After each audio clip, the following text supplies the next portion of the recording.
Alright, so the topic I chose was teacher preparation for online education, for really two reasons. One's because I've taught online, and two, I've not actually really read a lot about it, the differences and kind of what preparation looks like for online classes. So it was an interesting read to me. And, I figured a lot of things would be very similar to teaching face-to-face, but there are some differences. And the key difference I think I found was that maybe that what you're preparing isn't different. Like the steps to preparing aren't different, but what you're preparing, how you're preparing is different. So these are just kind of 7 tips that I found to plan your classes. Again, something you would do for both, but what you're planning, how you're planning is going to look different because the time you're spending is different than it would be. So you need to schedule time to grade, schedule time to respond to emails, schedule time to upload assignments, schedule time to create your D2L course, schedule time to provide feedback or other sets of communication. So those are different things you have to do. How you want to do your course, how you want to do assignments, that kind of stuff. The next one's really important, I think, too, in online, because I think you're more apt to use technology or different kinds of technology in online. So just make sure you're prepared to use those. Make sure you have a basic understanding of them and how to solve maybe basic problems.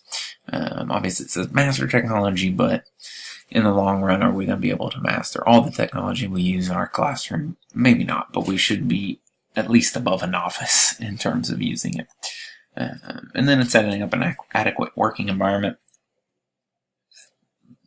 which I think, some people would not think about being important, but it is. You got to have a space to work and kind of get all those little things you need to get done in terms of managing your online course.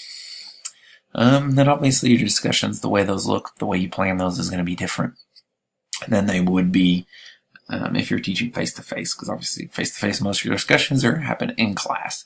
Students are able to, ask questions, respond.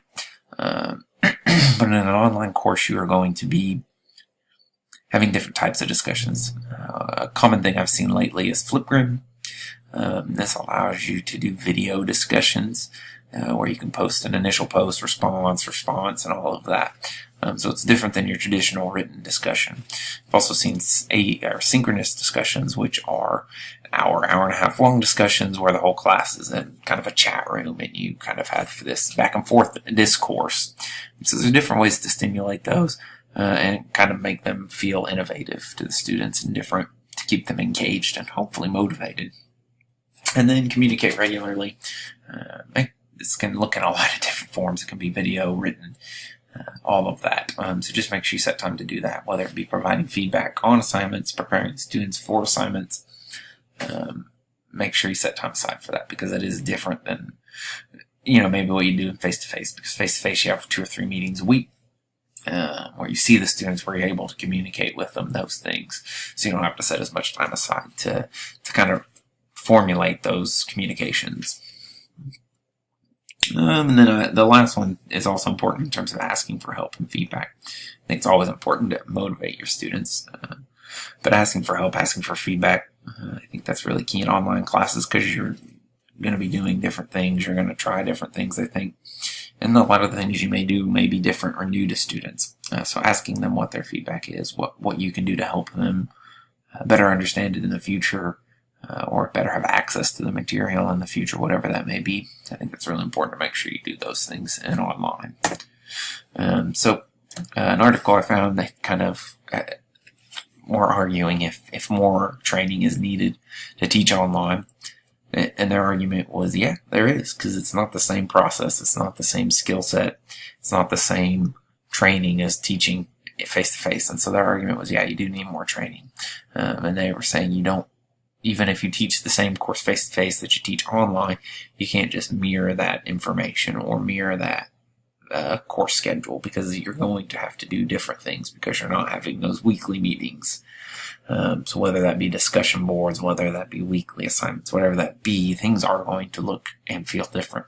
So they're saying, yes, teachers do need to kind of get trained in not only how to conduct an online course, but different technologies to use, how to use technology, how to communicate, and that kind of stuff. So differences between online and face-to-face, I think sometimes people think it's just the difference between, sitting at your computer or standing in front of students lecturing. But ultimately, like we've discussed a little bit before that, there's a lot of differences. And obviously you do spend more time online class, behind a computer typing, that kind of stuff, but there's a lot more differences than just that. And I think we've kind of hit on a few of those, but hopefully we can hit on a few more. Some of the key differences that some of these articles discuss were online learners may not know the drill for an online course. So they may not have had an online course, or their online course may be drastically different. I found most face-to-face classes are fairly similar in terms of format in the class. Lecture, some discussion, that kind of stuff. Online there can be very, very different formats. In this semester, in the class that I've taken, every one of them does things quite differently. And so I think it's important to take that time, introduce students to maybe new technology you're going to use, kind of introduce them to kind of just a weekly format, give them an idea of what to expect. Let them know what you expect of them, and let them to know what they should expect of you.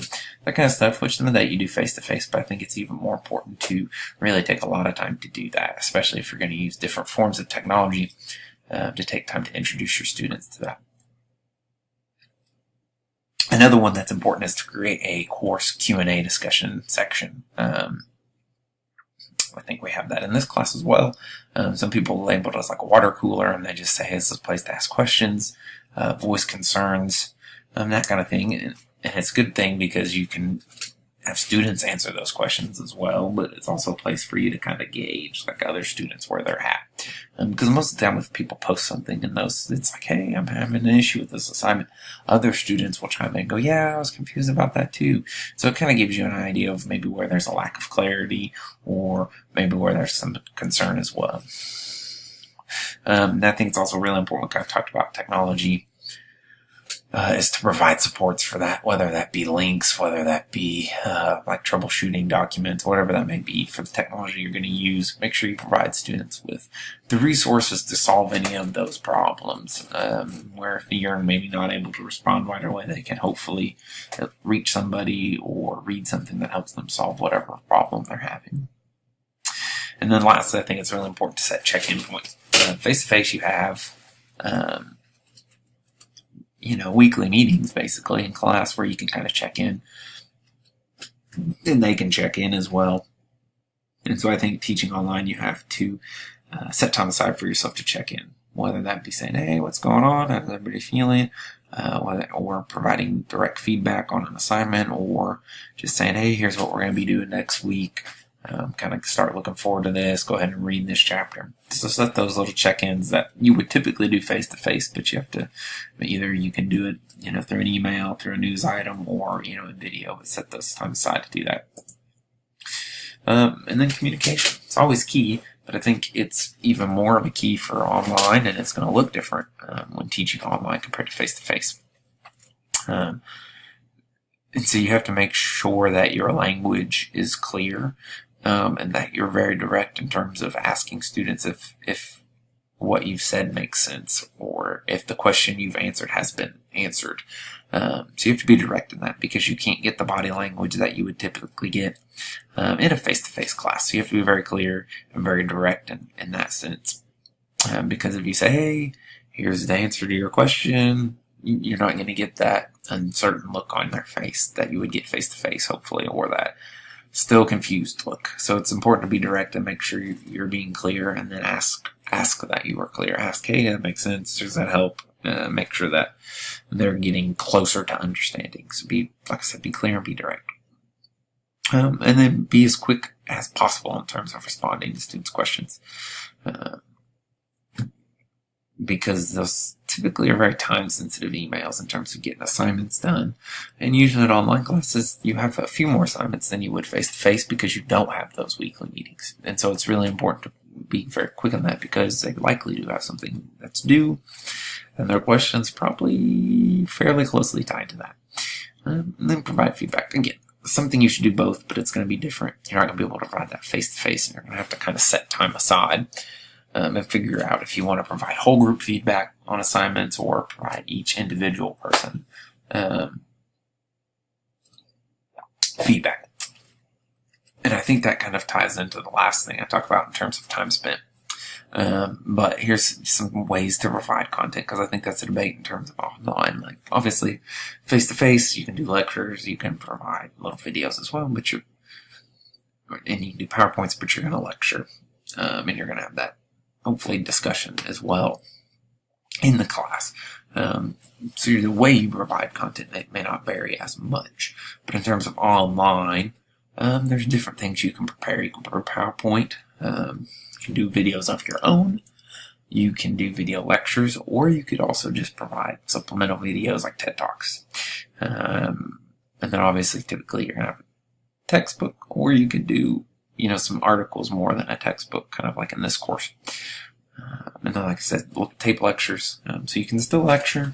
I would recommend, from what I've read, to keep it short, because students are less likely to watch all of it the longer it is. And then, which is similar, I guess, to in a classroom, students are going to kind of zone out after a certain point. But in a taped lecture, they can just turn it off and never come back to it.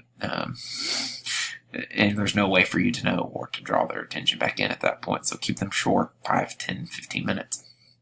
And you could also provide some written notes for them to use while they read, maybe something of kind of an outline or questions to consider. Stuff like that will help facilitate learning and facilitate their weekly content and what they need to do. So this is an article I found in terms of time spent. So there's been a debate in terms of, do you spend more time face-to-face in terms of in your class or working with students, or online?